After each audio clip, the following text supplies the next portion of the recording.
L'enquête parle d'un coup de couteau rapide, sans hésitation. Que s'est-il passé pour que cet élève de 16 ans poignarde sa professeure d'espagnol derrière ses murs? La veille, il a pris un couteau de cuisine chez son père qu'il cache dans un rouleau d'essuie-tout. Serait-ce lié à une dispute avec un camarade? À ses mauvaises notes en espagnol, lui évoque auprès des enquêteurs une voix. Durant sa garde à vue, le mis en cause a fait état, a mis en avant une petite voix qui lui parle, un être qu'il décrit comme égoïste, manipulateur, égocentrique, qui l'incite à faire le mal et qui lui aurait suggéré la veille de commettre un assassinat. Juste après les faits, l'adolescent présumé innocent a semblé sidéré, puis a prononcé cette phrase. « J'ai ruiné ma vie, tout est fini. » Ses anciens camarades le décrivent comme un intello, solitaire. Moi, j'ai plutôt un garçon discret, très sympathique. Pas bizarre du tout, mais je comprends pas pourquoi il est devenu comme ça. Il était vraiment très calme, il n'allait pas vers les gens, il était dans son coin. Enfin, c'était pas un garçon très populaire, on va dire. Le suspect a expliqué aux enquêteurs avoir été harcelé au collège.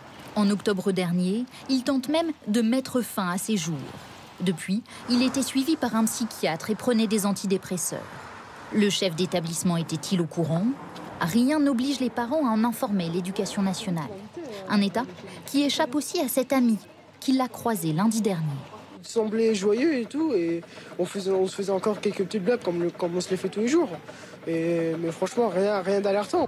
Une information judiciaire pour meurtre avec préméditation sera ouverte demain. Pour le moment, l'adolescent est considéré responsable pénalement. Une ville et une région encore sous le choc aujourd'hui au lendemain de la mort d'une professeure d'espagnol poignardée par l'un de ses élèves. 1 minute de silence a été observée dans de très nombreux établissements scolaires à 15 heures précises. Mais c'est à Saint-Jean-de-Luz que l'émotion était bien sûr la plus forte. Léa Merlier, Ignacio Bornassin et Victoria David. C'est tout un lycée plongé dans le silence pour rendre un dernier hommage à Agnès Lassalle. Quelques instants plus tard, le cœur lourd, les élèves quittent l'établissement, émus par le discours prononcé par le compagnon de l'enseignante, présent malgré la douleur.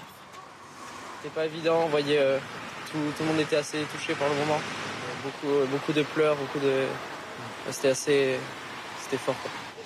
Unis dans la peine, les adolescents décrivent une professeure dévouée, aimée de tous. Moi, c'était ma prof en 4e et je l'appréciais beaucoup, surtout que je suis arrivée en milieu d'année et elle m'a très bien accueillie, donc moi c'était une très bonne prof.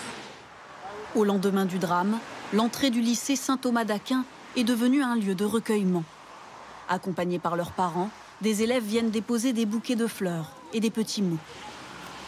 C'est important qu'ils aillent à l'école aujourd'hui et je salue la dignité, le courage du corps enseignant de Saint-Thomas qui a accueilli les enfants. Je pense que c'est nécessaire. Amaya a croisé le chemin de la professeure d'espagnol il y a 10 ans, alors qu'elle était en classe de terminale. Devenue elle aussi enseignante, elle est d'autant plus bouleversée. L'événement, ça m'a profondément touchée. C'est vrai qu'on se dit ça peut nous arriver à tout moment, on n'est pas en sécurité. En plus, on pense souvent à certains types d'établissements en particulier. Et Saint-Thomas d'Aquin n'en fait absolument pas partie. Au pied de l'immeuble dans lequel vivait Agnès Lassalle, la violence de sa disparition a provoqué l'effroi. Ses voisins peinent à réaliser. C'est choquant d'avoir fait ça, de tuer comme ça avec un coup de couteau. Je peux vous dire que j'en suis malade. Comme si j'ai pris un coup de massue. Voilà, j'étais même hier soir, vous voyez, il a fait que je prenne un médicament pour dormir. Pour accompagner les élèves, la cellule psychologique restera ouverte demain au sein du lycée.